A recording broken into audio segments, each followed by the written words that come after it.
tarde. Está começando agora pela TV Aberta de São Paulo, mais um programa Minha Escola. E no programa de hoje, a doutora Lilian Castro conversa com a gente sobre o medo, o despertar do pânico nas crianças. É um legado de sobrevivência. Se a gente não sentisse medo, provavelmente não estaríamos... Programa minhaescola.com.br. E você que deseja enviar alguma crítica ou sugestão, pode me escrever. luana@programaminhaescola.com.br. Um breve intervalo e até já!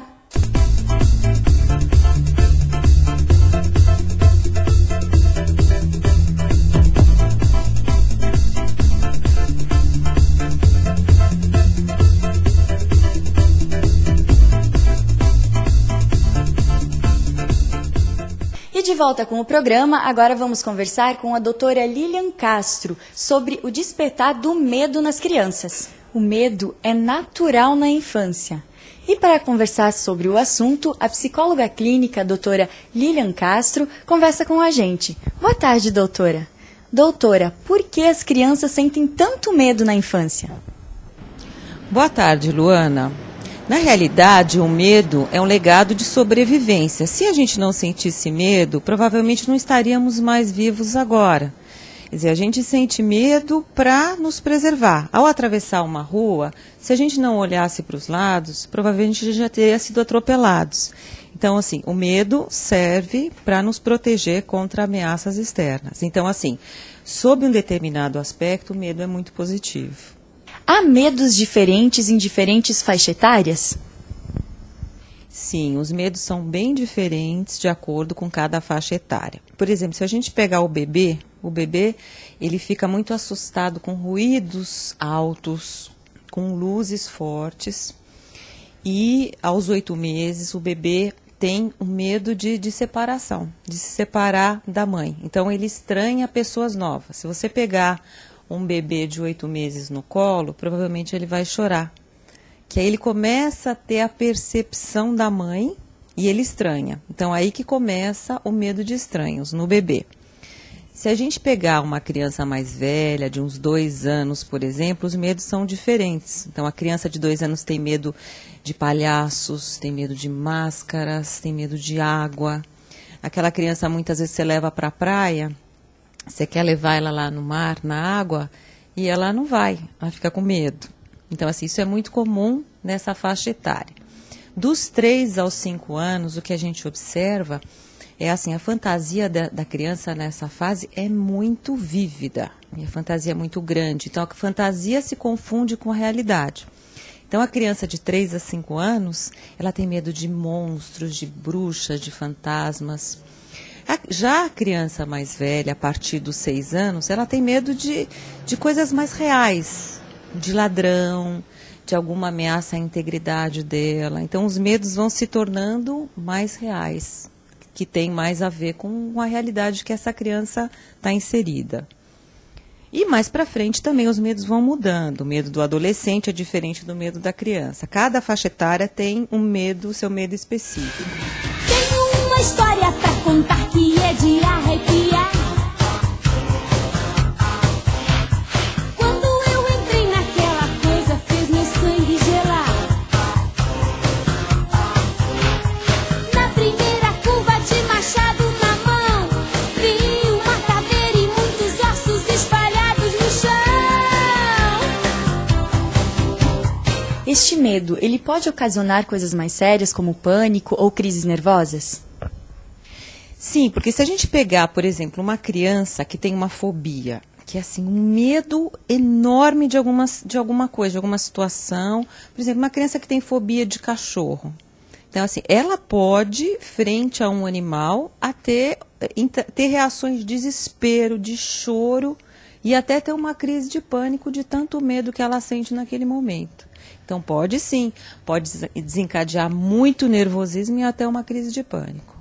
Há algum equilíbrio, digamos assim, um medo necessário e um medo exagerado? Sim, porque é o que eu estava falando para você. O medo, ele serve para sobrevivência. Então, ele tem, assim, o quantum, um necessário. Se ele for maior do que isso e começar a prejudicar a criança, a gente está falando da criança no caso.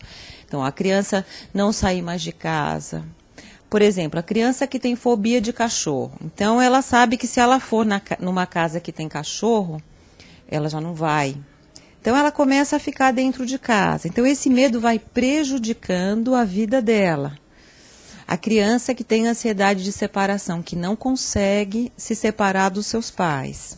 Então, assim, ela é convidada para festinhas, ela é convidada para ir à casa de um amigo e ela não consegue ir. Então, isso vai prejudicando a vida dela social, pode prejudicar a vida acadêmica também. Então, nesse sentido, o medo já se torna prejudicial. E quando este medo se torna exagerado, o que fazer?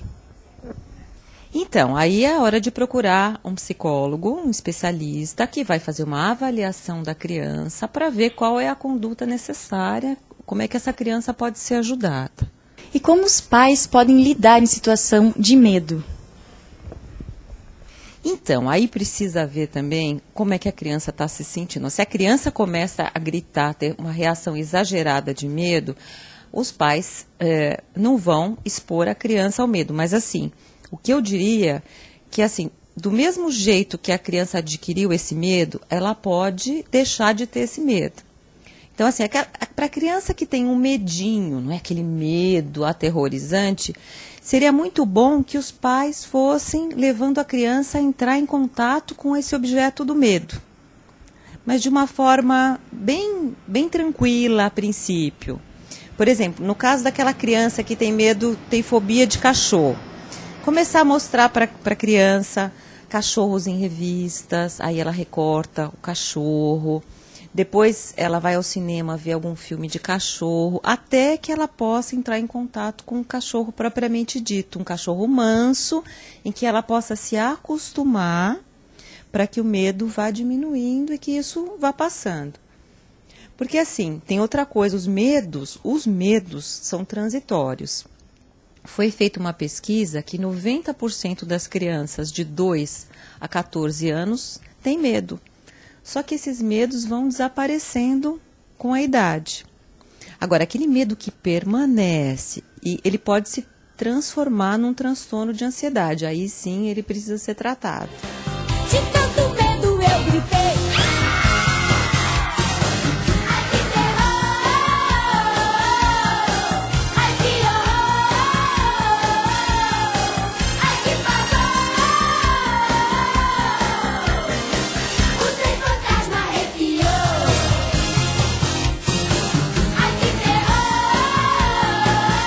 Quando é a hora de procurar um especialista, doutora? Quando as interações dela estão prejudicadas, interações na escola, interações sociais, a criança se apresenta ansiosa, aquela criança fica nervosa, que rói unhas, que tem às vezes até queixas somáticas, tem dores de estômago, dores de barriga.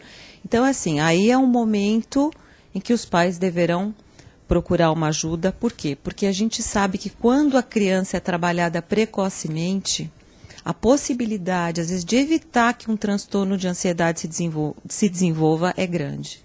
Então, é bem importante essa detecção precoce para que a criança seja tratada o mais rápido possível.